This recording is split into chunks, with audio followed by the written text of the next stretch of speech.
Video answering your immigration questions. I got a ton of questions here, but I will prioritize your live questions. So if you have immigration questions for me, an immigration lawyer, I've been doing this 20 years. I can answer your questions. Let's go ahead and get started. Hi, everyone. Welcome to our weekly live video. I am Kate Lincoln-Goldfinch, or Abogada Kate, here answering your immigration questions. We're going to start with immigration updates for the week. I will be answering your questions that have come in over the week, as well as prioritizing the questions that are coming in live. And then at the end, I'm going to give you a tip for how you can get involved and help the cause of immigration if you're not a lawyer or you're not an immigrant yourself and you're wanting to know how to work. Lincoln-Goldfinch Law is my immigration law firm. We're based in Central Texas, but we can help people all over the globe and in all 50 states of the United States. We offer virtual consultations. If you have a specific question about yourself or someone you love, please reach out for your consultation. Our focus is on bringing peace of mind and security to immigrant families. So with all that, let's get started with the news of the week. We are having an elderly caregiver crisis in the United States. Our baby boomers are aging. Our first baby boomers are turning 80. And the stats all show that we have a population in decline. So for the first time, we have way more people over the age of 75 than under the age of 15. Immigrants have accounted for the growth in our population numbers for the first time since the 1850s. So the numbers don't lie. Our population is declining while our baby boomers are aging, and caring for the elderly is one of the jobs that immigrants really do a lot of. And so with cancellations of programs like the CHNV program for Cubans, Haitians, Nicaraguans, Venezuelans, in which hundreds of thousands of people from those countries were admitted legally and their status is now being revoked. A lot of these are the folks who do nursing or elderly caregiving. And so there's it's being flagged. It's now coming out in the media that we have a crisis where our elderly don't have the caregivers they need, and immigration is a very clear solution to that situation. Next point of news is a good news item. This is from yesterday. So today is April 1st. Yesterday was March 31st. And in the afternoon, a federal judge in San Francisco blocked the revocation of TPS extension for Venezuelans. So TPS stands for Temporary Protected Status. It's a status that protects people who are here from a country that has had an infrastructure collapse. So it could be an Ebola outbreak in West Africa. It could be an earthquake in Haiti. It could be a political collapse in Venezuela, for example. And we've had TPS for Venezuelans. Biden extended their program. Trump attempted to cancel it. A lawsuit was filed. The federal judge just yesterday said they can't cancel the extension, which was set to expire on Monday. So less than a week from today. The Trump administration has 1 week to appeal the decision, and definitely we'll see an appeal of this. But for now, we can celebrate the good news that it appears as if TPS for Venezuelans is not going to be revoked on Monday. We've also seen a lot of news of detention of people on visas at the borders, including tourists. So the key to keep in mind here, one thing is there's a lot of focus on it. So you're seeing a lot more articles about it than you usually do. This has always been a thing. Tourists and people on visas have always been able to be detained at the border. When you get a visa, you apply at the U.S. Embassy or consulate, and then you apply for your entry. There's 2 points of approval for a visa holder, and that every time you're coming in at the border or at the bridge, you're asking for an admission, and CBP Customs can deny you entry. So obviously, in this period of heightened enforcement, officers are feeling more authority, more autonomy over their decisions, and they're able to detain and deny more people, and that's what we're seeing. So typically what you're going to see is if a tourist is coming in, they're going to check, does this person actually have money to support themselves when they're in this country? Do they have somewhere to stay? Have they booked a return flight? Does it look like they're actually intending to work? So some of the things we've seen is like a tattoo artist who brought their tattooing equipment. Well, that suggests that this person might be trying to sell tattooing services while they're here. Or sometimes even musicians who have they're going to play shows for money. They might get their their tourist visa denied. So this is not the denial of tourists at the border is not new, but we are seeing a lot more scrutiny at the border than typical. So if you're coming in as a tourist, make sure you're not intending to work. There's no indication of your intention to work in any of your items or your suitcase. You don't have an offer letter from a company. And always keep in mind that constitutional protections don't apply at the border. They don't apply at the airport either. This is something that gets litigated a lot, but essentially the way things kind of stand right now is that they don't really apply, which means you can have your items searched and seized, which goes against the Fourth Amendment of the Constitution, but that amendment doesn't protect people at the border. And this is going to include U.S. citizens. So can you decline to turn your password over?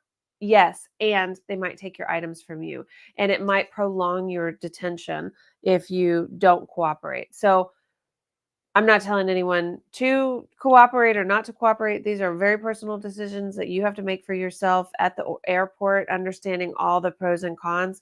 But definitely, we are seeing a lot of heightened enforcement actions at the airport. Next point of news is the tough student. I'm not going to say her name right. Rumeysa Öztürk. She's a Turkish student who had her visa terminated. I think she was Turkish. She co-authored an op-ed in the school newspaper that was urging the school to support the pro-Palestine movement. That op-ed did not itself support Hamas. The words Hamas were not in that op-ed. She, as far as anyone can tell, was not arrested, did not participate in any protests, did not demonstrate any pro-Hamas movements. And in her detention was recorded. It was very chilling. If you've seen it, it'll make your stomach turn because she's a student. She has her backpack on. She's walking out. Supposedly Ramadan, her fast was ending and she was going out to get some food. And she gets surrounded by these officers who are in plain clothes. These men in plain clothes who are covered their faces in masks, and they just walk up to her and grab her and then surround her and take her away. So it's super duper creepy. Most reports of the people who know her or who have interacted with her say she was a very gentle person who did not engage in sort of loud activism.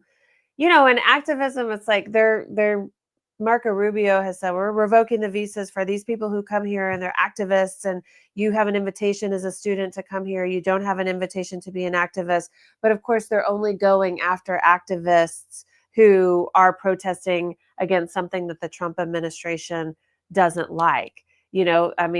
Think about how, I was on a debate last night and somebody made a really good point in this debate that, on January 20th, they're pardoning the January 6th protesters, who a lot of people would say were actual terrorists. And then, of course, there have been a lot of pro-Israel groups and protests and op-eds that have occurred. And those students are not being targeted or attacked. So it's not activism. It's not student visa plus activist equals arrest and detention.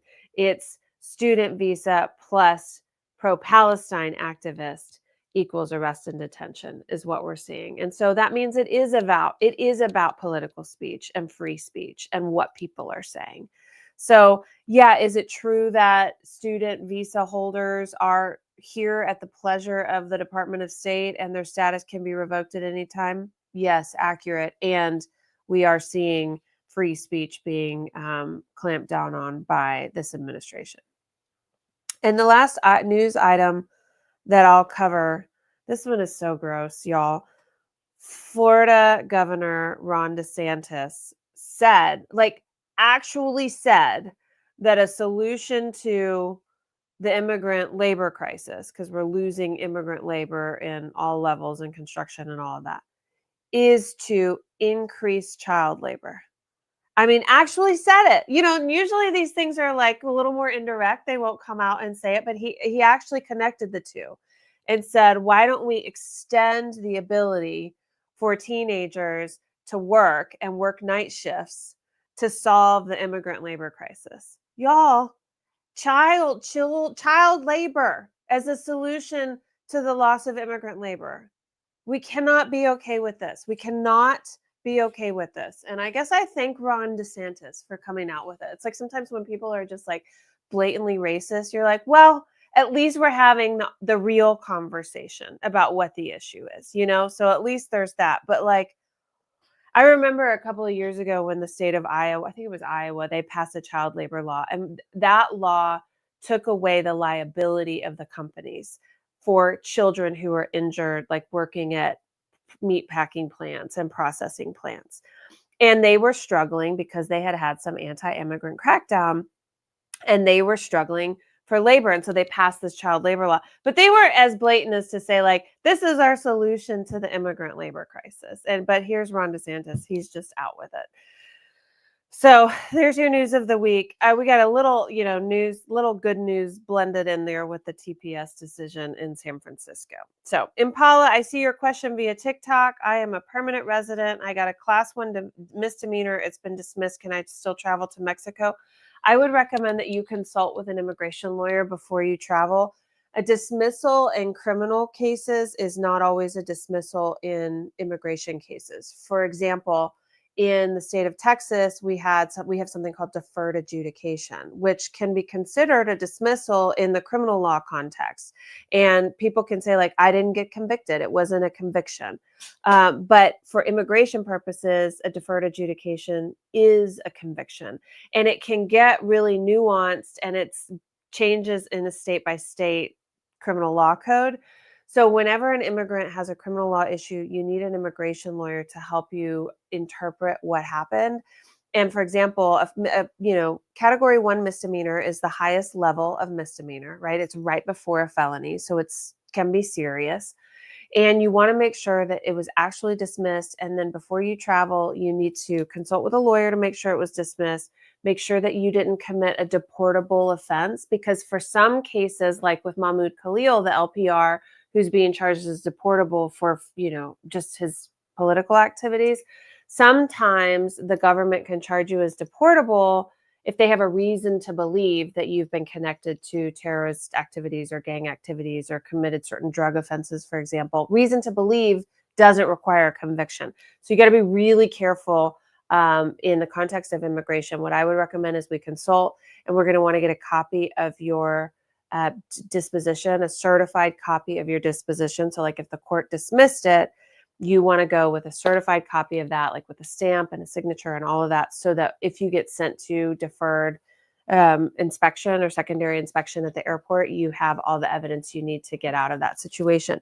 And again, like this Impala, I thank you for this question. As a permanent resident who has a criminal history, what else can you do? The latest thing I've been really urging permanent residents to do is naturalize. We talk about this a lot, like become a citizen if you can.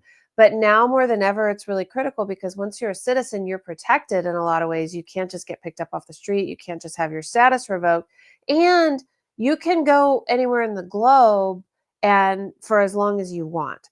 So there might be people who are like, I'm actually thinking I might want to retire in Mexico, or I might leave the country for the next 4 years. You can't do that stuff if you are a permanent resident.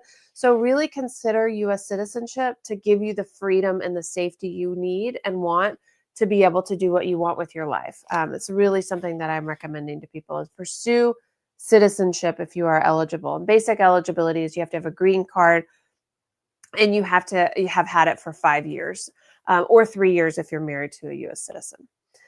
Next question. I have a permanent bar and I am married to a United States citizen. What happens if an immigration judge grants my motion to terminate removal proceedings?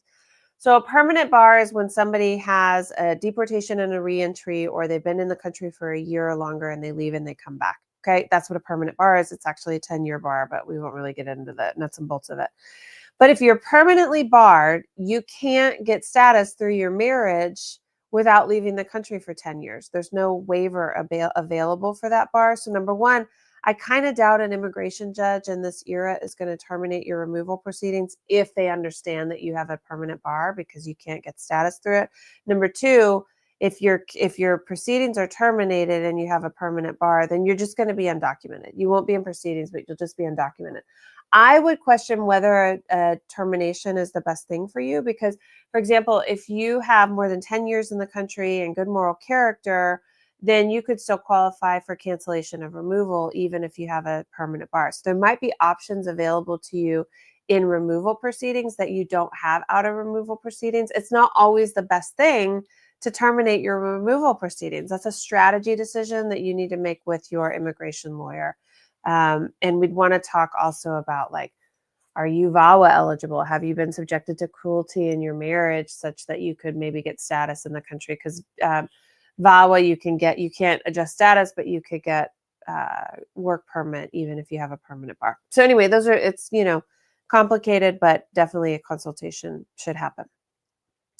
What are the established procedures and safeguards when agents sign on behalf of immigrants? I think probably what you're talking about here is like a power of attorney.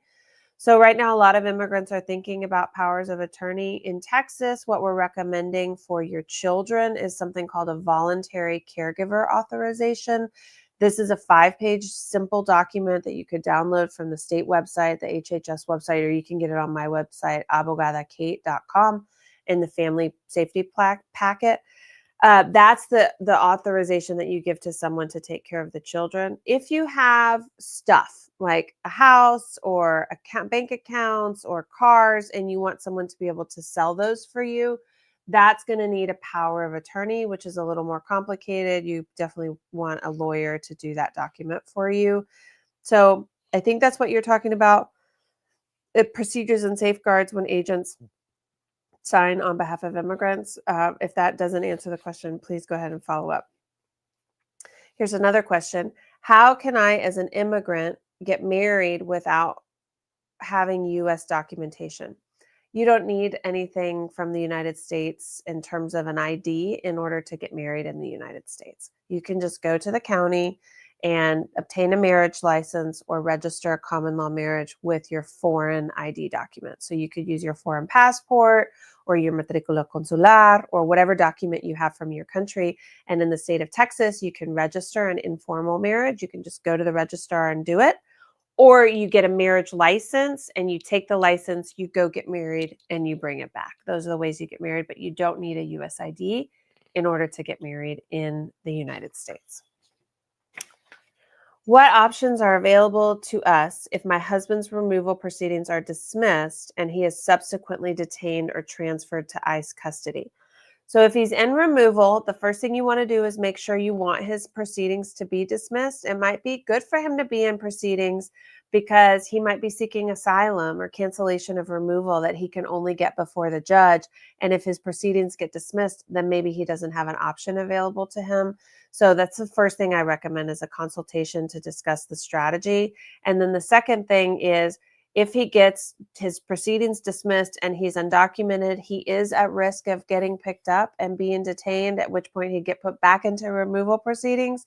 So he'd want to make sure, and you would want to make sure you understand how he would protect himself, like have evidence that he's been in the country for longer than 2 years, ask to seek asylum if he's afraid of returning to his country, so that if he gets picked up, he doesn't just get immediately deported. And of course, don't sign anything if you get picked up by ICE, even if they're threatening you.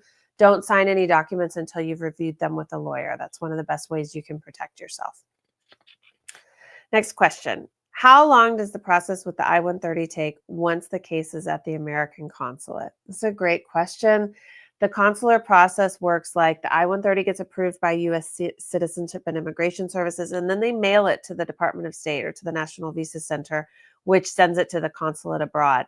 They are pretty backlogged, and then it's depending upon the schedule at the embassy or the consulate where the case is going to be processed. But for example, in Mexico, it can take another year or even 2 years once the I-130 is approved to get the case all the way through the consular process. It's been backlogged really since COVID. They never totally caught up. And then when Trump takes office, they pull resources and it slows down the processing. If I have an approved I-130, work permit, and driver's license, can I travel by plane for work? I would say yes. If you have a valid work permit and driver's license, I think you're safe to travel domestically We are seeing TSA in the airport and people being asked for their visas, even if they're traveling domestically. So definitely undocumented people, I would caution you in traveling right now. But if you have a valid work permit, you're not undocumented, right? You have legal status in this country and you should be able to travel domestically. That does not mean you should travel outside of the country when you have a work permit, because you need a travel permit if you're going to travel outside of the country. Next question.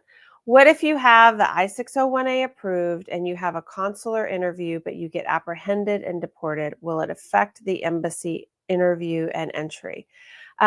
This is a great question. If you are in the consular process, you have an I-130 and then a waiver for unlawful presence, and then you go to the consulate for your final interview.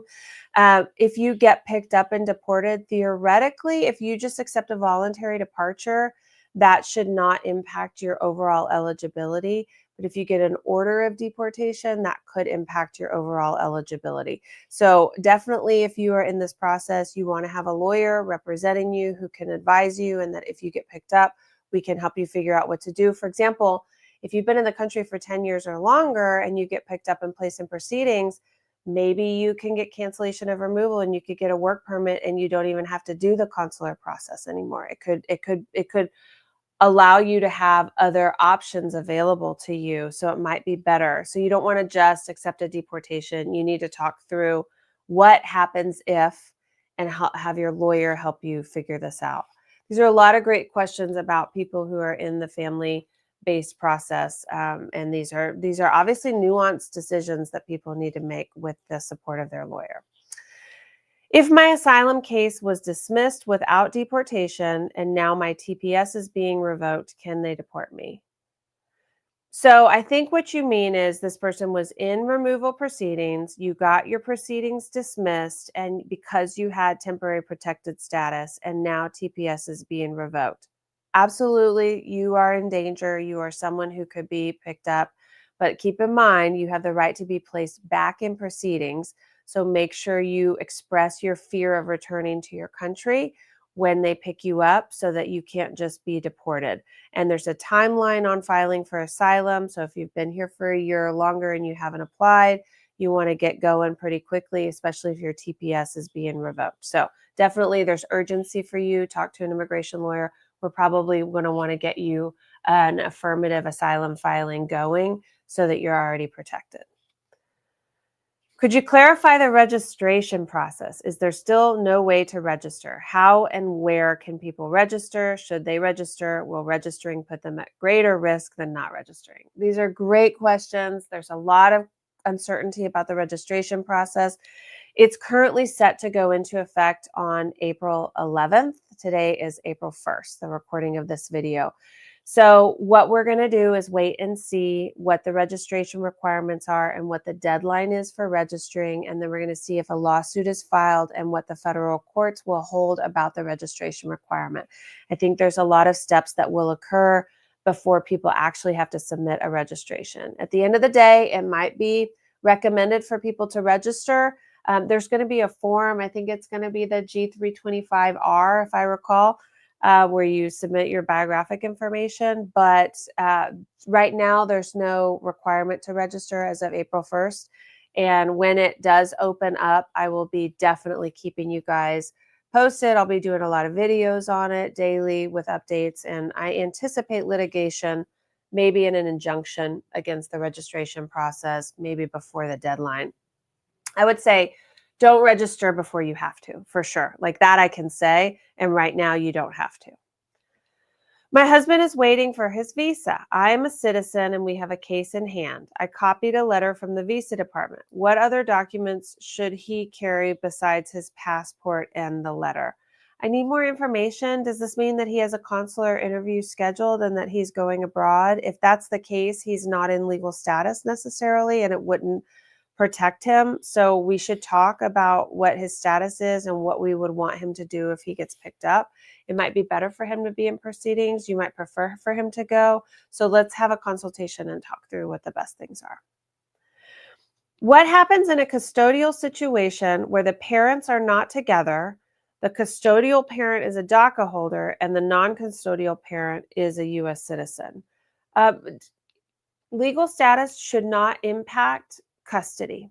All right, that's what the Texas state courts say, is that the judges should not take into consideration the legal status, the immigration status of either parent when they're making custody determinations. So, first of all, the DACA holder is in legal status.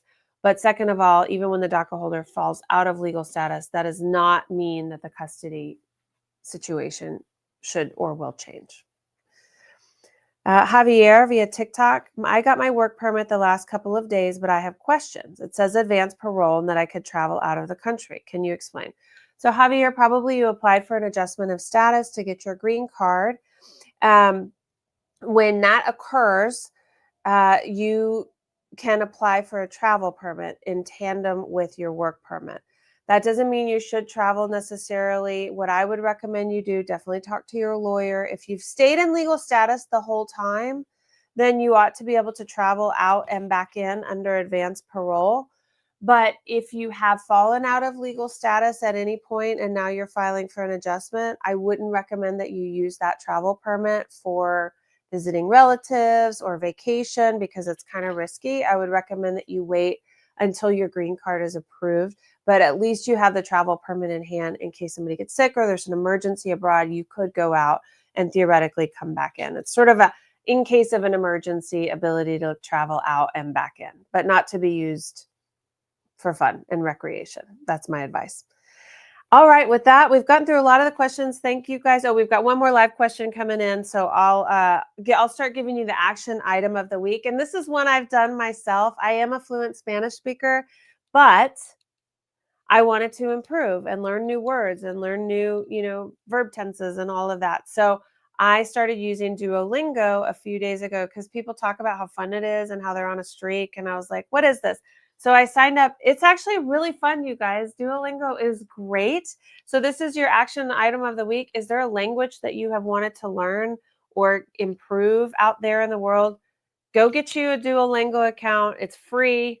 And try a couple of exercises. Get on a streak with me. I'm aiming for a 365-day streak. So far, I'm 2 down. So I'll keep you posted. Via TikTok, we've got our last question of the day from Beto. I have DACA. Is there a way to adjust status? Yes, through a marriage to a U.S. citizen or a child who is 21 who is a U.S. citizen, or through a job if they want to petition for you, but you may need a waiver if you got DACA after your 18th birthday. Let's consult with you about your case and your options. And I will be here on Thursday answering questions in Spanish at noon. I'll see you guys then, and I'll see you next week at 11 for our English Live. Thanks for being with me. Bye.